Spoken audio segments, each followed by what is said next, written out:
Sabe, normalmente, quando a gente tenta consertar uma empresa, ou fazer um diagnóstico organizacional, rola aquela expectativa quase médica de precisão, né?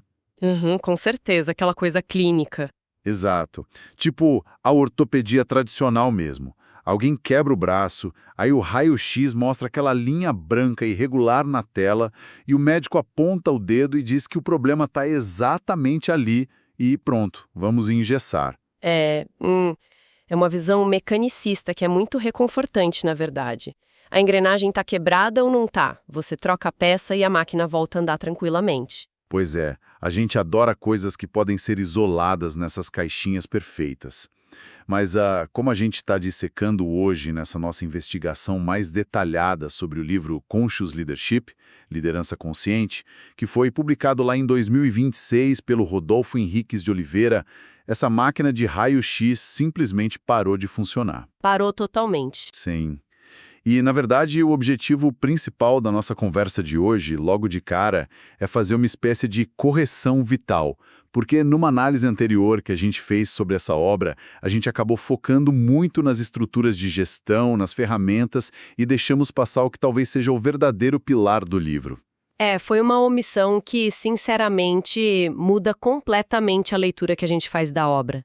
Porque a premissa central do Oliveira não é que a liderança consciente seja, sei lá, um estilo amigável de gestão, uma preferência cultural. Tipo um ideal utópico de harmonia no escritório. Exato, não é nada de dar as mãos e cantar.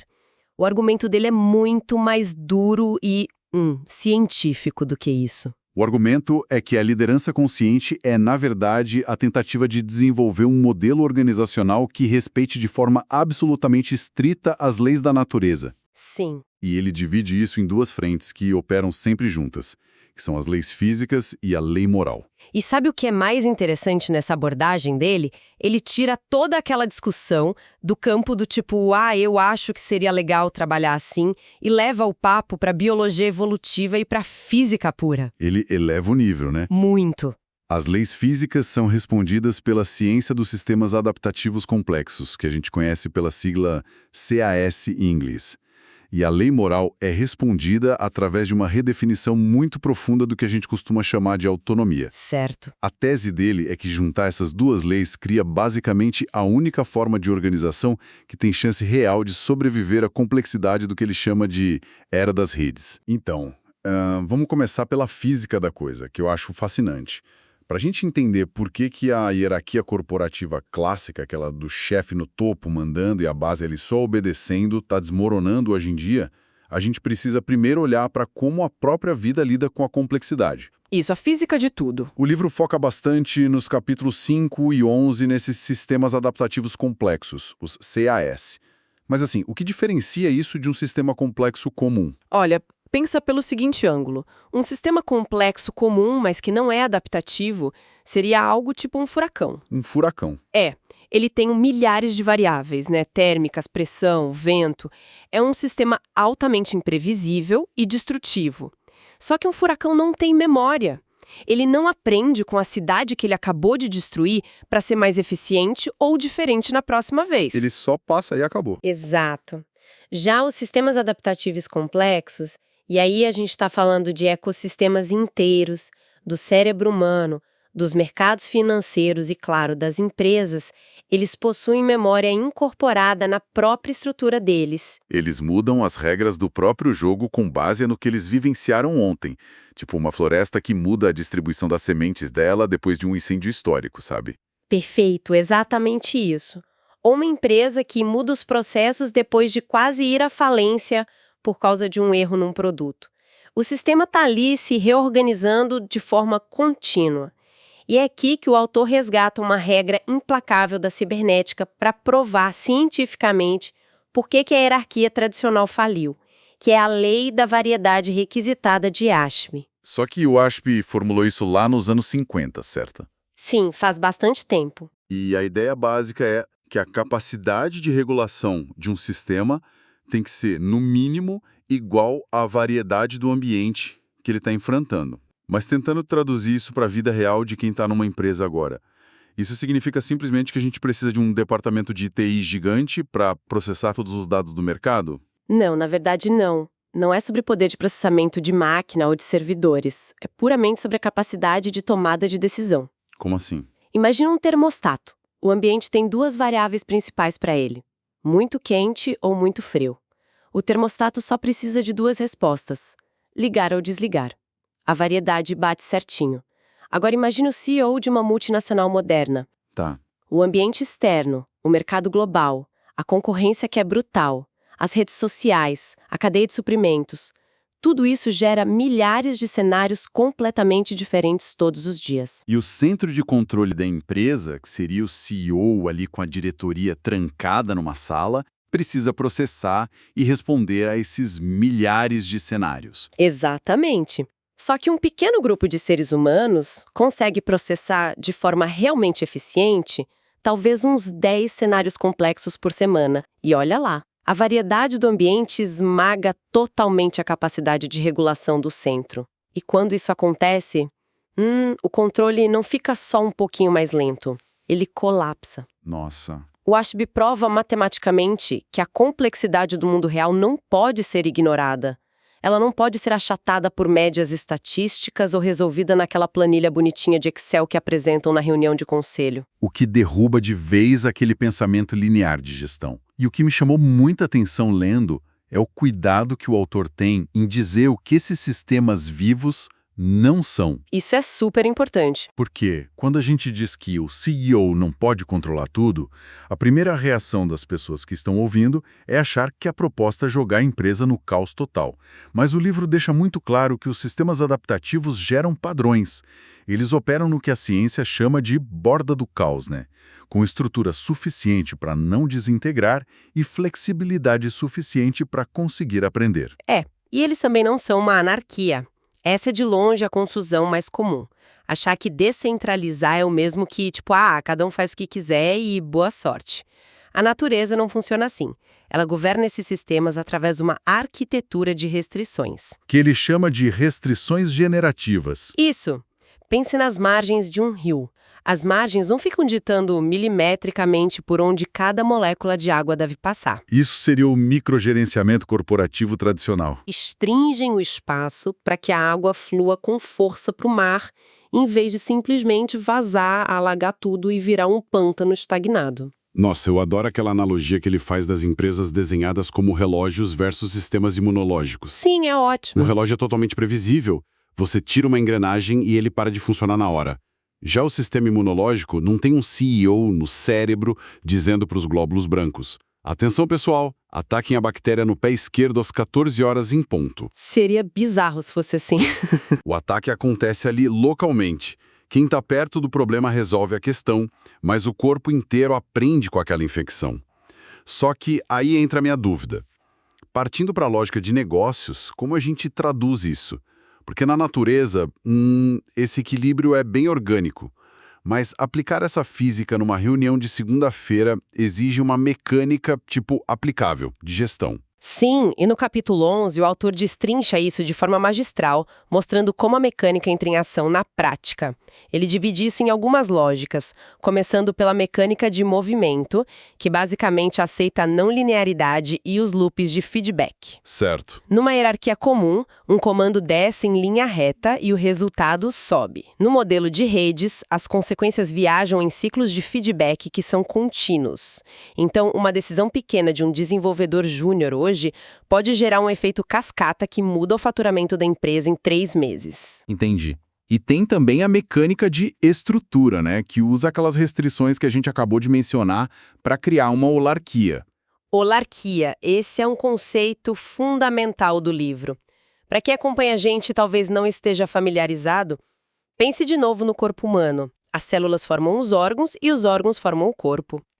Você tem unidades inteiras, autônomas, que operam perfeitamente sozinhas, mas que estão aninhadas dentro de unidades maiores.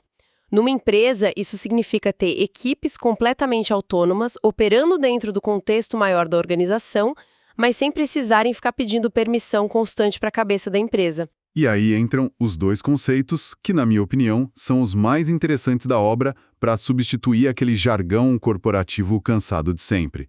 o fluxo e a gravidade. Nossa, sim. O fluxo dita como a informação e as consequências caminham pela empresa.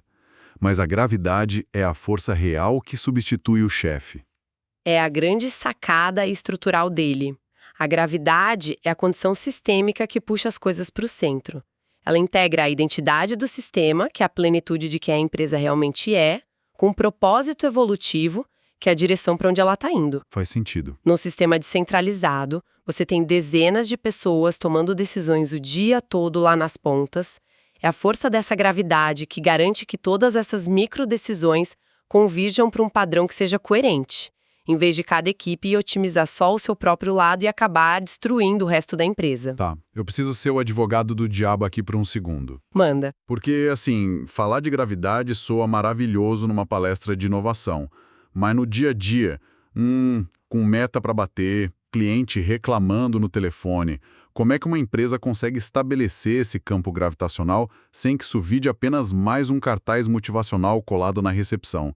Na prática mesmo, como isso substitui a canetada do CEO? Olha, a gravidade, nesse contexto do livro, não é a aura, não é, tipo, uma vibração coletiva. Não é energia positiva. Não, é pura arquitetura organizacional. O campo gravitacional só existe de verdade quando as informações e as consequências das ações fluem livremente pelas equipes. Pensa no seguinte: se o desenvolvedor de software lá na ponta toma uma decisão técnica bem ruim e a estrutura da empresa blinda ele das reclamações do cliente, tipo, a reclamação vai cair só no colo da equipe de suporte e ele nem fica sabendo, não existe gravidade. Ele não sente o peso do que ele fez. Ah, peraí. Entendi. O silo burocrático, então, atua como uma força antigravidade? Exato. Se a pessoa que decide não sofre a consequência, seja ela positiva ou negativa, a gravidade do sistema desaparece. E adivinha o que acontece em seguida? A empresa volta para o modelo antigo. Você volta a precisar urgentemente do CEO lá no topo da pirâmide com um chicote na mão para coordenar os departamentos que pararam de se comunicar. Para a gravidade funcionar, a estrutura tem que expor a pessoa diretamente à realidade do cliente e do mercado. E isso faz a ponte perfeita para a segunda lei da natureza que o livro aborda, porque até agora a gente está falando de física pura, fluxo de informação e arquitetura de restrições. Se a gente fosse um grupo de formigas organizando um formigueiro, a gente parava por aqui e ia dar tudo certo. Sim, a física já bastava. Mas organizações são feitas de seres humanos. E a variável humana introduz um elemento que altera toda essa equação biológica, que é a consciência e a vida moral. O fardo da consciência, né? Nos capítulos 4 e 12, o autor argumenta que a era das redes eliminou completamente os antigos amortecedores institucionais. Como assim? Algumas décadas atrás, se uma empresa lançasse um produto com um defeito grave, levava meses até a consequência chegar ao centro de comando. Dava tempo de fazer reuniões, criar comitês de crise, abafar o caso na mídia local. Hoje a estrutura não consegue mais regular a velocidade do dano. Um escândalo trabalhista num fornecedor lá do outro lado do mundo destrói o valor das ações da sua empresa em uns 15 minutos. A consequência viaja na velocidade da luz agora. E aqui entra um conceito central que o livro define como o chamado, que de forma mais acadêmica, ele descreve como a apreensão pré-deliberativa da obrigação moral. Termo denso, né? Bastante. Mas traduzindo para o nosso dia a dia, o chamado é basicamente aquele frio na barriga. É aquele instinto imediato, antes mesmo de você conseguir racionalizar, de que você está diante de uma situação que exige uma atitude sua. A informação por si só, tipo os dados piscando na tela, é inerte, é morta. Ela só ganha vida e significado quando cruza com a nossa consciência humana e diz, cara, eu tô vendo isso e eu preciso fazer alguma coisa. E essa é a linha divisória inegociável entre tecnologia e humanidade, que o Oliveira traça no livro. As máquinas, os algoritmos e as inteligências artificiais são infinitamente melhores que a gente para mapear a complexidade do ambiente físico. Elas processam as variáveis do mercado global muito mais rápido do que qualquer CEO. Com certeza. Fica muito fácil visualizar isso com um exemplo. Imagina que uma IA super sofisticada pode varrer os dados logísticos do mundo todo e calcular o risco de colapso de uma cadeia de suprimentos lá em Taiwan, e com uma precisão assustadora. Ela aponta exatamente onde a empresa deve cortar custos agora. Mas a IA não perde o sono à noite. O cálculo frio não carrega o peso ético. Apenas o ser humano sente o peso na pele, sabe? Das 500 demissões que vão resultar daquele corte de custos e do impacto devastador que isso vai ter naquelas famílias locais. É o fardo ético da antecipação. A tecnologia ampliou demais a nossa visão. Nós agora vemos os impactos colaterais globais das nossas ações corporativas de forma cristalina. E cá entre nós, uma vez que você vê a consequência, você não pode desver. A ignorância não serve mais de desculpa corporativa. Pois é. Então a tese muda de marcha aqui. Se esse sistema complexo que a gente desenhou gera um peso moral inescapável para quem toma decisões rápidas nas pontas da empresa, qual é a estrutura humana, psicológica interna que é capaz de suportar esse peso sem colapsar por ansiedade ou cair na apatia total? E a grande resposta do livro para isso é a autonomia. E eu arrisco dizer que essa é a parte onde o livro mais contraria o senso comum do mundo corporativo hoje. Totalmente. Porque quando a gente ouve a palavra autonomia no trabalho, o pessoal logo pensa em, sei lá, flexibilidade de horário, independência para trabalhar de pijama, ou basicamente ninguém me dizendo o que eu tenho que fazer. É uma leitura muito infantil do que realmente significa ser autônomo. No modelo de liderança que a gente está analisando, autonomia não é, em hipótese alguma, fazer o que dá vontade. Não é oba-oba. De jeito nenhum, o capítulo 7 foca muito nisso. Autonomia é a capacidade de interiorizar aquelas restrições generativas que a gente falou antes, é entrar em ressonância com a ordem do sistema e com a lei moral. É você ser capaz de regular o seu próprio comportamento de dentro para fora, porque você entende profundamente a sua obrigação ética de responder àquele chamado. Filosofia de Kant, né? O Kant já dizia que ser autônomo não é ser rebelde contra o sistema, mas sim ter a sua vontade guiada por princípios que a sua própria razão considera vinculativos e universais. Ou seja, você dá a regra a si mesmo, mas é uma regra ética tão sólida que faria sentido para todo mundo ao seu redor. Exato. E o autor também avança por psicólogos do desenvolvimento moral como o Piaget e o Kohlberg para mostrar que a autonomia não é um talento natural. Tipo, ninguém nasce pronto para isso. É um estágio de maturidade moral que exige um desenvolvimento psicológico profundo do indivíduo. E a maior prova de que a autonomia exige essa maturidade moral toda é a gente olhar para o oposto dela. Porque o oposto absoluto da autonomia é a heteronomia. Que seria agir motivado exclusivamente por fatores externos, de fora. Isso.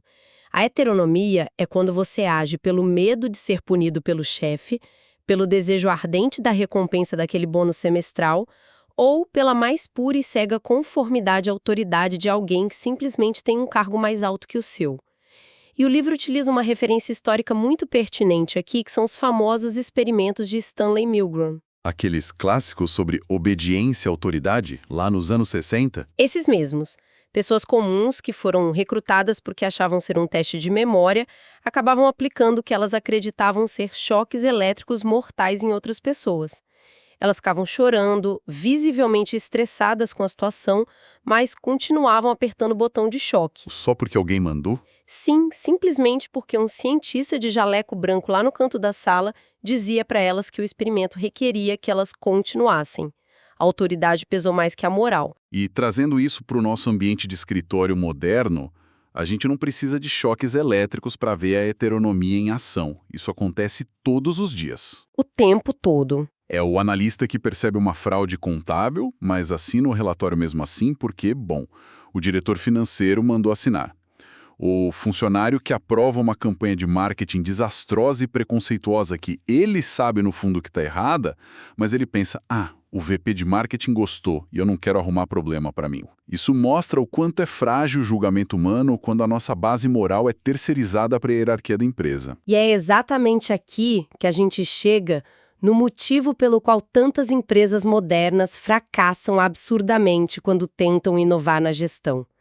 Se a grande maioria das pessoas no mercado de trabalho foi condicionada a operar na heteronomia, ou seja, sempre esperando alguém dizer o que é certo ou errado e buscando só não ser demitido no fim do mês, O que acontece quando uma empresa decide, do nada, arrancar as chefias e instituir uma autogestão radical? O caos se instala na hora, e essa é a grande armadilha da modernidade corporativa. A gente está dando autoridade estrutural distribuída para pessoas que ainda operam sobre uma lógica mental de heteronomia. É a tempestade perfeita. Elas ganham o tal do poder de decisão, mas como elas não têm a maturidade moral desenvolvida para suportar as consequências, elas continuam apenas seguindo as regras da maioria. Ficam cedendo à pressão dos colegas do lado, em vez de assumir a responsabilidade ética real pela escolha. Esse é, sem dúvida, o diagnóstico mais preciso do livro. A autogestão, implementada apenas como uma mudança de regras ou um organograma mais achatado, vira só uma burocracia disfarçada e super estressante. Se a autonomia moral das pessoas não estiver alinhada com a autoridade que elas acabaram de receber, as regras invisíveis vão se multiplicar rapidinho para tentar compensar a falta de julgamento maduro. O recado é claro: não se brinca com descentralização sem antes garantir que as pessoas conseguem carregar o fardo das escolhas. Então, amarrando todas essas pontas para quem está ouvindo a gente.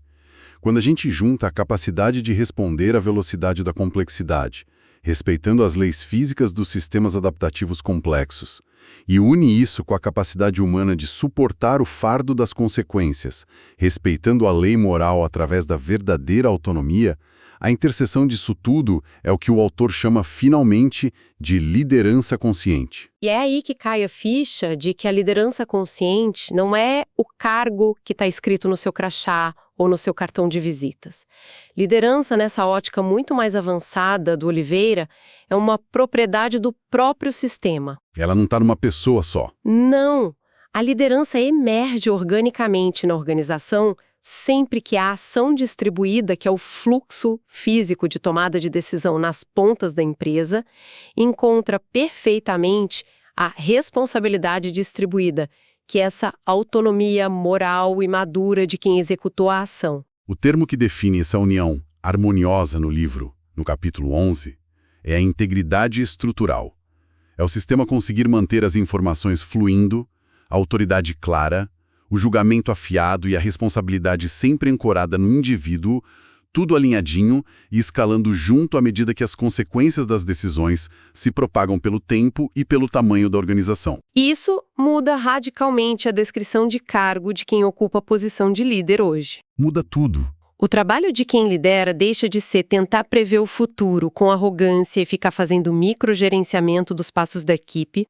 O papel do líder sofre uma mutação de ditador de comportamento para se tornar o guardião das condições. Guardião das condições, eu acho esse termo excelente. É muito bom. O líder se torna o arquiteto daquela gravidade que a gente discutiu antes. O dever diário dele é garantir que a cultura e a estrutura permitam que as pessoas possam exercer o julgamento delas em contato primário e direto com a realidade, sem aquele isolamento cego dos silos burocráticos. Fica muito claro, lendo a obra com essa lente, que respeitar essas duas leis da natureza, a física e a moral, não é uma opção filosófica fofa de responsabilidade social corporativa para ficar bem na foto. Não mesmo. O autor prova que isso é um requisito técnico para você não desaparecer na era das redes. As empresas que insistirem em enfrentar a hipercomplexidade atual, usando essas estruturas rígidas que isolam quem decide do peso moral da decisão, elas vão colapsar, porque o centro delas não vai conseguir processar a variedade da realidade, exatamente como o Ashby explicou lá atrás. É, a ilusão de que existe uma máquina corporativa perfeita acabou de vez. E isso me leva a um pensamento final provocativo para a gente deixar quem acompanha a gente refletindo. As fontes mostram muito claramente a tecnologia assumindo cada vez mais o papel de processar a enorme variedade de dados e de variáveis físicas. As inteligências artificiais vão fazer a leitura completa dos sistemas adaptativos para a gente. Todo aquele cálculo probabilístico gigantesco será completamente automatizado. O que nos deixa apenas com uma função essencial. Exatamente, pensa bem. Se a máquina vai fazer todo o processamento físico complexo, a única função genuína, que é intransferível e insubstituível, que vai restar ao ser humano no trabalho do futuro, será carregar o fardo moral das decisões. E a provocação é: será que as grandes organizações vão muito em breve Parar de avaliar e promover os profissionais com base só na velocidade de execução ou cálculo lógico? É uma ótima pergunta. Será que, no fundo, o recrutamento corporativo do futuro vai passar a avaliar as pessoas exclusivamente pela maturidade e pela capacidade psicológica de suportar o peso moral das consequências no mundo que está cada vez mais hiperconectado? Olha, se isso acontecer, é uma mudança de paradigma brutal. É literalmente sair da velha era da eficiência industrial para entrar definitivamente na era da responsabilidade como a verdadeira vantagem competitiva. A nossa investigação termina aqui, mas essa transição sistêmica está só começando no mercado. Talvez seja realmente a hora de admitir que a nossa velha máquina de raio-x corporativa quebrou de vez. A gente precisa parar de procurar esses concertos mecânicos rápidos e aprender a operar nas dinâmicas vivas das redes. Muito obrigado pela companhia em mais essa análise aprofundada e até a próxima.